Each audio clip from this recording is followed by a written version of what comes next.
नमस्कार, आप देख रहे हैं इंडिया न्यूज मध्य प्रदेश छत्तीसगढ़ और मैं हूं आपके साथ शुभेंदु सिंह। छत्तीसगढ़ में सुकमा में नक्सली क्षेत्र में तैनात सीआरपीएफ जवान ने अपने साथियों पर फायरिंग कर दी, जिसमें 4 जवानों की मौत हो गई और 3 जवान घायल हो गए, जिसमें 2 की हालत अभी भी नाजुक बनी हुई है। घटना रात के करीब 3 बजे की है, जब आरोपी जवान ने मरीगुड़ा थाना इलाके के लिगमपल्ली 50 बटालियन कैंप में अपने साथियों पर हमला कर दिया। फायरिंग में मारे गए 3 जवान बिहार के और 1 जवान पश्चिम बंगाल का रहने वाला है। वहीं आरोपी जवान ने आपसी रंजिश और मानसिक संतुलन बिगड़ने के कारण फायरिंग की। एक दिन पहले भी जवान का साथी जवान के साथ विवाद हुआ था। मामले पर मुख्यमंत्री भूपेश बघेल ने दुख व्यक्त करते हुए पुलिस अधिकारियों से कहा है कि ऐसी घटनाएं दोबारा ना हो और इसके लिए सभी जरूरी कदम उठाए जाएं। और इस तरह के हादसे पहले भी हो चुके हैं, जब जवान ने अपने ही साथियों पर हमला कर दिया हो। इस हादसे को लेकर आपके, मेरे और हम सबके मन में कई सवाल उठ रहे हैं। आखिर क्या वजह है इस तरह की घटनाओं के पीछे? क्यों जवान दुश्मनों की बजाय अपने ही साथियों के लिए खतरा बन रहे हैं? इस तरह की घटनाओं को रोकने के लिए सरकार क्या जरूरी कदम उठा रही है? आज इसी मुद्दे पर हम चर्चा करेंगे, जिसमें हमारे साथ कुछ खास मेहमान जुड़ने जा रहे हैं। लेकिन उससे पहले जरा सुनाते हैं आपको इस मामले पर क्या कुछ कह रहे हैं मुख्यमंत्री भूपेश बघेल। सीआरपीएफ कैंप में जो घटना घटी, जिसमें 4 जवान उसमें शहीद हो गए, बहुत दुर्भाग्यजनक घटना और ये बेहद ही दुखद है। और सीआरपीएफ कैंप में हुआ है, हमारे सीआरपीएफ के जवान थे। कारणों का पता लगाया जा रहा है कि किस कारण से स्थिति बनी और ये नहीं होना था जो हुआ। वही सुकमा हादसे को लेकर क्या कुछ कह रहे हैं बस्तर के आईजी सुंदरराज पी और सुकमा के पुलिस अधीक्षक सुनील शर्मा, जरा वो भी आपको सुनाते हैं। आज सुकमा जिला के मरेगुड़ा थाना अंतर्गत लिंगमपल्ली सीआरपीएफ कैंप में सुबह एक दुखद घटना हुआ। एक जवान अपने अन्य साथी लोग के ऊपर गोली चला लिया है। इस अब तक मिली जानकारी अनुसार 4 लोग की मृत्यु हो गई और 3 लोग घायल हुआ। तीनों घायल में 2 को रायपुर रेफर किए गए इलाज के लिए और 1 का बतरा इलाज चल रहा है, जिनों का स्थिति अभी ठीक बताया जा रहा है। और जो जवान जिसने घटना का अंजाम दिया, उनका भी हिरासत में लेकर आगे पूछताछ की जा रही है। अभी घटनास्थल में सीआरपीएफ का वरिष्ठ अधिकारीगण एवं एडिशनल एसपी द्वारा पहुंच गए थे। घटनास्थल देखने के लिए स्वयं हमारे एसपी और कलेक्टर साहब भी जाएगा और जाकर घटनास्थल का मुआयना करने के पश्चात और अन्य लोगों से पूछा करने से कारण स्पष्ट होगा किस कारण से जवान इस टाइप की घटना को अंजाम दिया। अभी फिलहाल इनको हिरासत में लेकर पूछताछ की जा रही है। तो जैसा भी इस टाइप की घटना का अनेक कारण हो सकता है, कुछ मानसिक स्थिति हो सकता है, कुछ पारिवारिक कारण हो सकता है। इन सब तमाम पहलू पर हम लोग अभी जांच पड़ताल करेगा और किस कारण से घटना का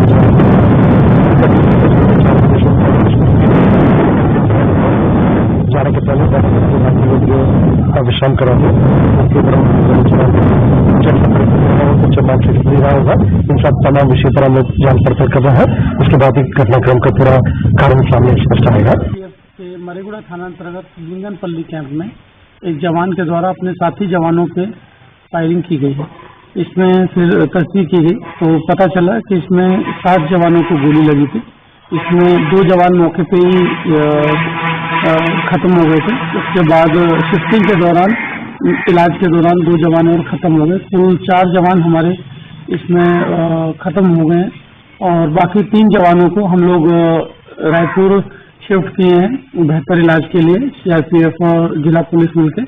अभी रायपुर में उनका इलाज चलेगा, अग्रिम इलाज जो है, और वो लोग का कंडीशन स्टेबल है और हम ईश्वर से कामना करते हैं। वहीं सुकमा हादसे को लेकर के क्या कुछ कह रहे हैं छत्तीसगढ़ कांग्रेस प्रदेश अध्यक्ष मोहन मरकाम और बीजेपी नेता और पूर्व मंत्री ब्रजमोहन अग्रवाल, जरा वो भी आपको सुनाते हैं। सुकमा में घटना घटी है, बहुत ही दुखद घटना है। जो जवानों के बीच में क्या विवाद था, क्या नहीं था, वो जांच का विषय हो सकता है और हमें लगता है इसमें जांच होने के बाद ही जो तथ्य सामने आएंगे उसी के बाद अपन कुछ कह पाएंगे। मगर सरकार इसको गंभीरता से ले रही है और जो जवान हैं उनको इलाज के लिए भी हर तरह से प्रयास कर रही ताकि उनको जो जवान है उनको इलाज हो सके। भाजपा ये भी इस ढंग से अगर घटनाएं घटी है तो स्वाभाविक है जो हमारे जवान अंदरूनी क्षेत्रों में पदस्थ हैं उनको कैसे राहत दिया जा सकता है, उनकी मानसिक स्थिति को भांपकर उनको हर तरह से सहयोग कैसे सरकार कर सकती है, उसके लिए पहले भी प्रयास होते रहे और आगे भी होते रहेंगे कि ताकि जवानों को छुट्टियां समय पे मिल जाएं और उनके परिवारजनों से मिल सके, उसके लिए भी सरकार प्रयास करेगा। जो हमारी सुरक्षा व्यवस्था में लगे हुए जवान हैं, उनकी मानसिक स्थिति अच्छी रहे, वो अच्छे तरीके से अपना जीवन जी पाए शांतिपूर्ण तरीके से, ऐसा वातावरण उनके लिए।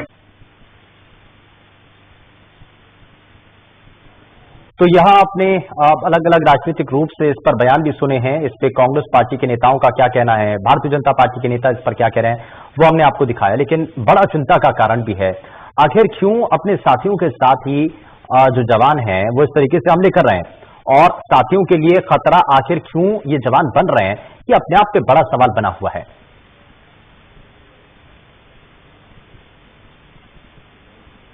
और चलिए जरा जल्दी से आगे बढ़ते हैं और इस बीच हमारे साथ सभी खास मेहमान कार्यक्रम में जुड़ चुके हैं। जरा सबसे पहले आपको मिलवा देते हैं उनसे, कांग्रेस पार्टी से प्रवक्ता नितिन भंसाली हमारे साथ कार्यक्रम में जुड़ चुके हैं। नितिन जी बहुत स्वागत है। भारतीय जनता पार्टी से नेता अमित चिमनानी हमारे साथ कार्यक्रम में जुड़ चुके हैं। अमित जी बहुत स्वागत है। और हमारे साथ रिटायर्ड पुलिस अधिकारी BS जागृत हमारे साथ कार्यक्रम में जुड़ चुके हैं। सर बहुत स्वागत है आपका कार्यक्रम में। लेकिन सबसे पहले, क्योंकि यहाँ बड़ा चिंता का विषय है, बड़ा कारण भी है क्योंकि कई चीजें इसमें देखने को मिल रही हैं, और मैं इसमें जरा शुरुआत में पुलिस के अधिकारियों से ही करना चाहता हूं। और पुलिस अधिकारी इसमें, क्योंकि BS जागृत जी इससे पहले रिटायर्ड पुलिस अधिकारी हैं, बहुत बेहतर तरीके से समझते भी हैं। क्या कारण रहता है सर, ये जो हम देख रहे हैं, ये पहली बार ऐसा कोई मामला नहीं आया सामने, इससे पहले भी कई बार ऐसे ही घटनाएं हुई हैं। क्या नजर आता है इसके पीछे, क्या कारण हो सकते हैं? हालांकि पारिवारिक इसमें विषय भी हो सकता है, पारिवारिक कलह इसमें हो सकता है, मानसिक रूप से अगर इसमें किसी भी तौर पर अगर ये कुछ कहा जाता है कि मानसिक रूप से उनकी स्थिति ठीक नहीं थी, तो ये क्या छुट्टियों को लेकर के भी सवाल यहां पर, हालांकि भारतीय जनता पार्टी के जो नेता थे, हमने जो सुनाया बाइट के जरिए, तो उन्होंने भी इसका जिक्र किया।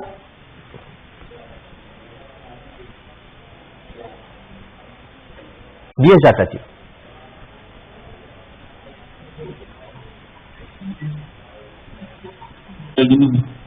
हाँ नमस्कार जी सर बताइए। आवाज अच्छी है? जी जी बिल्कुल।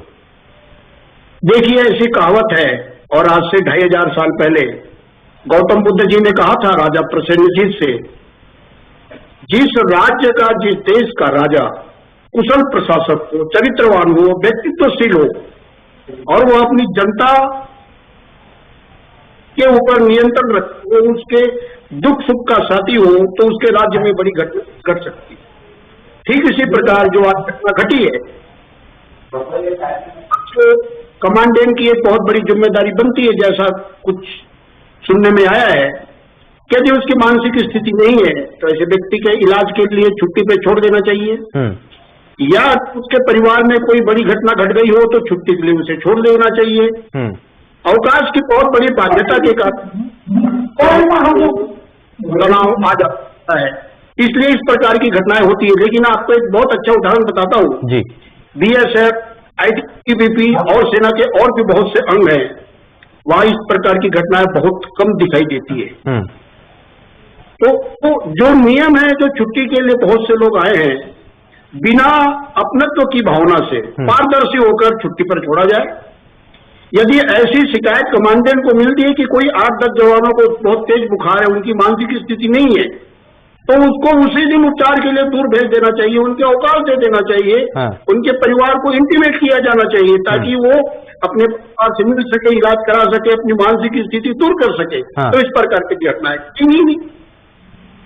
ठीक है, यानी कि कुछ ये पॉइंट है। हाँ बिल्कुल, ये कुछ पॉइंट है। मैं वापस लौटता हूं सर आपके पास, लेकिन हमारे साथ नितिन भंसाली जी भी लगातार कार्यक्रम में है। सर सरकार का इसमें पक्ष क्या है? हालांकि मुख्यमंत्री ने कहा कि बेहद दुखद है और इस पर हम बारीकी के साथ देख रहे हैं, लेकिन सवाल तो कई है सर। अगर जो सैनिक या जो जवान हमारे राज्य की, हमारी सीमाओं की सुरक्षा करते हैं, तत्पर रहते हैं हमेशा, हर किसी बुरी नजर से हमें बचाने की, हमारे प्रदेश की जनता को, देश की जनता को बचाने के लिए लगातार कोशिश में रहते हैं, अगर उनके साथ इस तरीके से होता है, मानसिक रूप से अगर कोई दबाव बनता है और इसके पीछे अगर कारण छुट्टियां मानी जाती हैं, कोई और दूसरा मानसिक तौर पर दबाव माना जाता है, तो इसको लेकर के तो बड़ा चिंता का विषय है। बहुत ही हृदय विदारक, दुखद और दुर्भाग्यजनक घटना है। मैं जो जवान शहीद हुए हैं उनको इंडिया न्यूज के कवरेज के माध्यम से श्रद्धांजलि देता हूँ। साथ ही जो घायल हुए हैं उनके उचित इलाज के लिए राज्य सरकार ने अस्पताल अधिकारियों को निर्देश दिए हैं।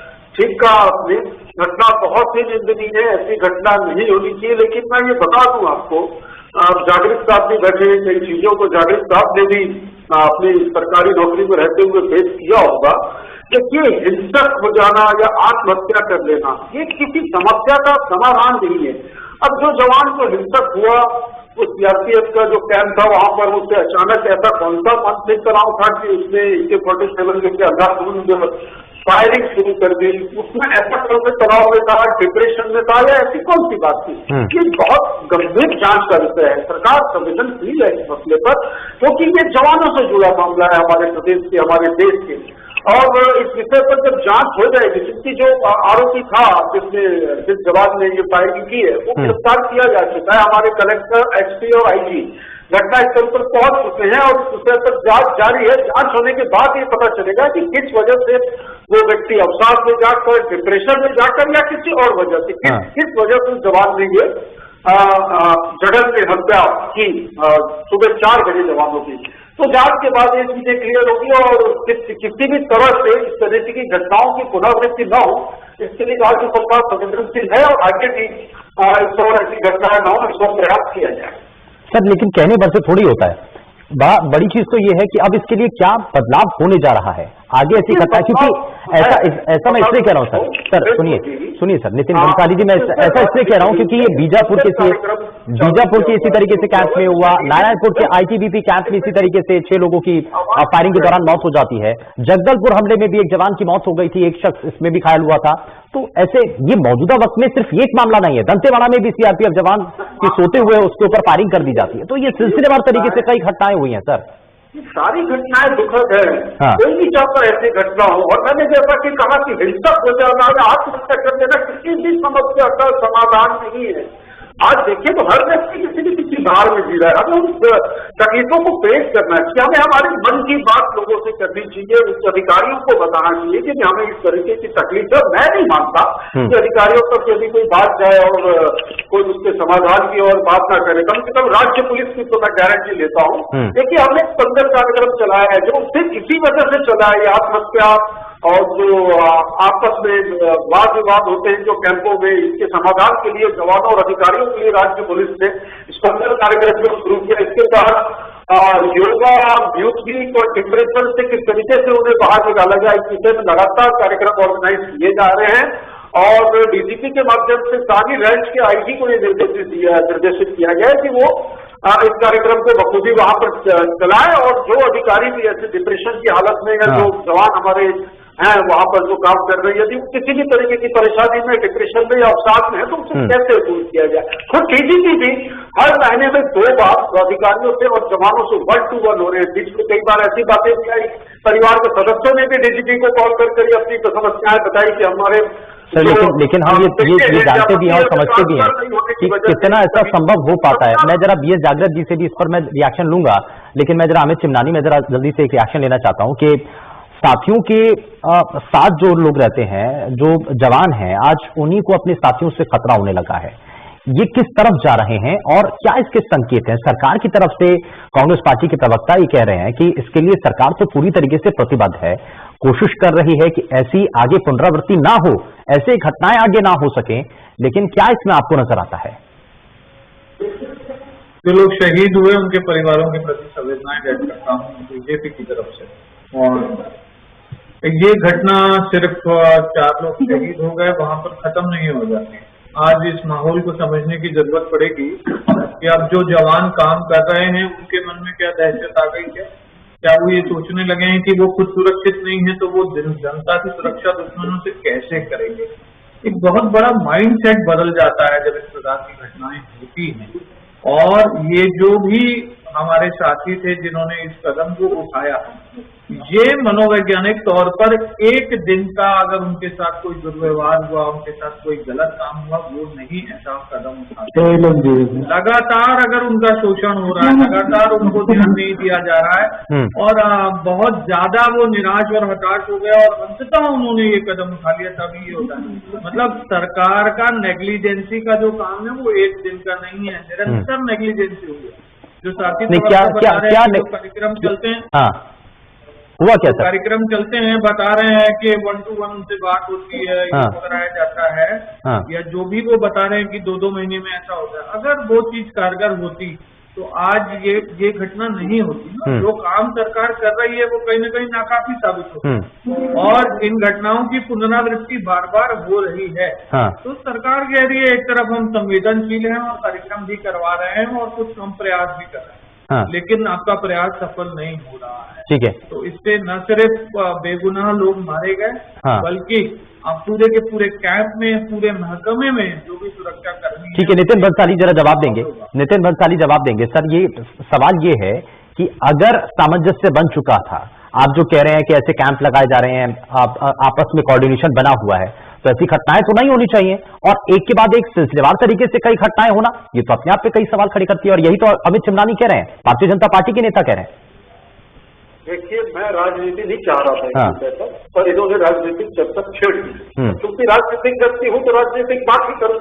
डिबेट में आपने मुझे राजनीतिक पार्टी का ही पक्ष लेने बैठाया, मैं भी क्या करता इस विषय में राजनीति। सीआरपीएफ किसके अंदर में आता है भाई, ये बताओ। हमें ये जानकारी मिली कि उस जवान का जो था ट्रांसफर जम्मू एंड कश्मीर हो चुका था और उसकी छुट्टी भी स्वीकृत हो चुकी थी, फिर उससे रिलीव क्यों नहीं किया गया? यदि इस तरीके की बात करेंगे, राजनीति इसमें घुसाएंगे, तो मैंने क्या कहा, जांच का विषय है। ये बातें अभी प्राथमिक तौर पर पता चलेगी, ये अभी जांच का विषय, जांच होगी, पता चलेगा, कारणों का पता लगाया जाएगा और इसकी पुनरावृत्ति ना हो, इसके लिए सरकार संवेदनशील है। और ये कहते हैं कि हम फेल हुए, कहाँ फेल हुए? अखबारों की कतरने में अमित चिमनानी जी को व्हाट्सएप पे भेज दूंगा कि लगातार महीने में 2 बार डीजीपी साहब खुद जवानों से और अधिकारियों से 1 to 1 हो रहे हैं। कई ट्रांसफर के ऐसे प्रकरण थे जहां पर व्हाट्सएप पे उन जवानों के परिवारों ने कहा कि भाई काफी समय से हमारे जो घर के बेटे हैं या हमारे पति हैं वो। सर, लेकिन बात तो समझने वाली ये है ना सर, समझने वाली बात ये है कि फिर भी उसके बाद सिलसिलेवार तरीके से घटनाएं क्यों हो रही हैं? कोई तो कारण नजर आता होगा, सरकार के स्तर पर भी सोचा गया होगा, मंत्रियों ने, नेताओं ने, मुख्यमंत्री ने भी इस बारे में कभी तो सोचा होगा कि आखिर क्यों हो रहा है ये, क्या चल रहा है। मैंने क्या कहा, जांच का विषय है कि एकाएक सुबह 3:30-4 बजे वो जवान इतना आक्रोशित क्यों हुआ कि उसने अपने ही साथियों पर फायरिंग की। बहुत चिंताजनक बात है। ठीक है, लेकिन मेरा सवाल तो ये है ना बीएस जागृत जी, ठीक है सर, ठीक है, मेरा सवाल तो बीएस जागृत जी ये है ना कि ये पहली बार नहीं हुआ, इससे पहले भी कई बार ऐसी घटनाएं हो चुकी हैं, कई बार ऐसे ही मामले सामने आ चुके हैं। तो अगर अब जांच हो रही है तो इससे पहले के मामलों में जांच का अभी तक परिणाम क्या निकल करके सामने आया? बिल्कुल, शहीद जवानों के परिवार को मेरी ओर से विनम्र श्रद्धांजलि अभिवादन। आप बिल्कुल सही कह रहे हैं। मेरा तो ये कहना है बड़ा स्पष्ट कि मैं जब मैनपुर थानेदार था, मेरे पास भी Chhattisgarh battalion CF arm force के 300 जवान थे। मैं सिर्फ 40 जवानों से ड्यूटी लेता था और प्रतिदिन शाम को उनसे मिलता था मैं। और जो भी बीमार होता था जो छुट्टी, तो कई बार ऐसा मौका आया मेरे पास कि उनके असिस्टेंट कमांडेंट ने कहा साहब कि इस लोग छुट्टी मांग रहे हैं, मैं कहा छोड़ दीजिए। जब 14 मैनपुर थाने में रहा, सारे जवान मेरे साथ रात दिन ड्यूटी करते थे, कभी कोई घटना। अच्छा बीएस जागृत जी, मैं जरा क्योंकि आपने तो बहुत करीब से देखा है, आप तो सिस्टम के अंदर रहे हैं ना, तो आपको बड़े अच्छी तरीके से मालूम भी होगा। मैं इसमें एक चीज आपसे समझना चाह रहा हूँ। नितिन बंसाली जी ये कह रहे हैं कि सामंजस्य रहता है, अगर कोई किसी रैंक का अगर कोई भी कर्मी होता है, वो अगर बड़े अधिकारी से अगर बातचीत करना चाहता है तो बड़ा सरल होता है। ये कितना आसान और कितना सरल है, जरा वो भी तो बताइए ना कि अगर छुट्टी लेने को लेकर के या मन में कोई भी सवाल है, पारिवारिक कोई कलह है, तो क्या अपने अधिकारी से बात करते हैं? कोई भी पुलिसकर्मी कर सकता है क्या ऐसा? नहीं कर सकता। यही तो कर सकता, क्योंकि बीच में 3-4 ग्रुप जो हैं, बीच के जो 3-4 मीडिएटर ग्रुप हैं, वो अपने अपने पसंद के लोगों को छुट्टी पर भेज देते हैं। यही तो असल सच्चाई है ना। छुट्टी की बहुत और जिनको छुट्टी की बहुत शीघ्र जरूरत है, किसी का बच्चा हॉस्पिटल में एडमिट है, किसी की माँ सीरियस है, किसी की पत्नी सीरियस है, हाँ, ऐसे व्यक्ति को इमीडिएट छुट्टी पे क्यों नहीं छोड़ा जाए? अमित चिमनानी, ठीक है सर, अमित चिमनानी, उसके बाद में नितिन जी के पास आऊंगा। अमित वजह चिमनानी, यही है, हाँ, यही सच्चाई है क्या? यदि कमांडेंट बहुत अच्छी ब्रीफिंग करे, हाँ, ये जहां भी यूनिट में 500,000 जवान रहते हैं, हाँ, हर दूसरे चौथे दिन अपना 1 घंटा समय निकाल के अलग अलग अधिकारियों से अलग अलग ग्रुप में यदि मीटिंग जाए और उनकी बातों को सुना जाए, हाँ, और उनकी कठिनाइयों के अनुसार उनको अवकाश पे छोड़ा जाए, हाँ, कहीं कोई विवाद नहीं हो सकता। ठीक है जागृत साहब, ठीक है। अमित चिमनानी, जरा जल्दी से रिएक्शन, उसके बाद में नितिन जी आपके पास आता हूँ। हाँ, कांग्रेस के साथी प्रवक्ता कह रहे थे कि इसमें राजनीति नहीं होनी चाहिए। तो अगर मौजूदा सिस्टम जो कोलैप्स हो चुका है और जिसका प्रमाण ये घटना दे रही है, उसके कारणों को तो आपको जानना पड़ेगा। कांग्रेस सरकार को इसको आलोचना के रूप में न लेकर के एक सबक के रूप में लेना चाहिए, जो सबक वो पिछली घटनाओं से नहीं ले पाई। आपने बड़ा दुरुस्त सवाल किया कि जो पहले की घटनाएं हुई, इस घटना के बारे में भी कह रहे हैं कि जांच होगी, तब पता चलेगा क्या हुआ। नितिन जी थोड़ा सा बताएंगे कि जो पुरानी घटनाएं हुई उसकी जांच रिपोर्ट आ गई क्या, उसमें क्या कारण आपको पता चला था, क्या उसमें कोई अधिकारी दोषी था, क्या उस व्यक्ति की पारिवारिक स्थिति दोषी थी, क्या उसके लिए किसको जिम्मेवार माना गया, उसके लिए क्या सरकार ने फिर एक्शन प्लान किया कि उन घटनाओं की पुनरावृत्ति न हो। ऐसा कुछ भी हुआ नहीं है, केवल यहाँ पे टीवी चैनल पे डिबेट हो जाएगी और सिस्टम वैसा का वैसा रहेगा और सरकार कहती रहेगी कि वो संवेदनशील है, और फिर एक और घटना न हो जाए उसका हमको एक डर लगा रहता है। ये जो बार बार घटनाएं हो रही हैं, इसको रोकने की जरूरत है। किसी के समय थोड़ा सा कम है, मैं जरा जल्दी से जवाब देता हूँ। नितिन भंसाली जी, जरा जवाब दीजिए सर। बहुत सालों से जानता हूँ मैं, काफी समय राजनीति में जागृत साहब ने यहाँ पर पीआई गए, इन्होंने एक अच्छी बात कही कि उसकी सवाल को छुट्टी दे देनी थी। यदि वो छुट्टी मांग रहा था तो उसकी स्थिति को समझ रहा था, राजनीतिक विषय, राजनीतिक बात सब हुआ। सीआरपीएफ किसके अंडर में आता है? चिमनानी जी, सीआरपीएफ केंद्र सरकार के अंदर में आता है। यदि उस जवान का ट्रांसफर हो जाता तो रिलीव कर देना था। अब उन्होंने कहा कि हमने क्या किया, जो हमने स्पंदन कार्यक्रम चालू किया है, माननीय डीजीपी साहब खुद इसकी मॉनिटरिंग कर रहे हैं और लगातार 1 to 1 जवानों से, अधिकारियों से, पुलिस के लगातार चर्चाएं हो रही है और तरीके के मामलों में निरंतर कमी आ रही है। और जैसा कि मैंने कहा, बहुत ज्यादा चिंताजनक बात है, ऐसी घटनाओं की पुनरावृत्ति न हो, इस और बिल्कुल सरकार संवेदनशील है, उस पर हम काम कर रहे हैं और हम ये चाहते हैं। देखिए, कोई भी समस्या हो, उस पर हिंसा हो जाना या आत्महत्या कर लेना, जैसा कि मैंने शुरू में कहा, ये कोई बात नहीं है कि आप हिंसा हो गए और आपने आत्महत्या कर ली, ये कोई समाधान नहीं है समस्या का। आप अपनी समस्या में, जागृत साहब ने कहा कि अपने मनपसंद के जवानों की ड्यूटी लगाते हैं, ऐसी कोई बात है? देखिए, आप हर व्यक्ति, ठीक है, लेकिन बड़ा सवाल तो यही है कि हमें चीजों को बेहतर करने की दिशा में आगे बढ़ना होगा। हमें आरोप नहीं लगाने, हमें समाधान निकालना है। खैर, बहुत शुक्रिया, समय थोड़ा सा कम है। बहुत शुक्रिया सभी खास मेहमानों का कार्यक्रम में शामिल होने के लिए। लेकिन बड़ा सवाल तो यही है कि जो हमारे देश के जवान हैं, हमारी सुरक्षा के लिए बॉर्डर पर खड़े रहते हैं दिन रात, अब उनकी सुरक्षा को लेकर के बड़ी चिंता इस वक्त नजर आती है। ऐसे में सरकार को बहुत हद तक सोचने की जरूरत है, अधिकारियों को सोचने की जरूरत है। पेशकश में फिलहाल के लिए बस उतना ही। नमस्कार।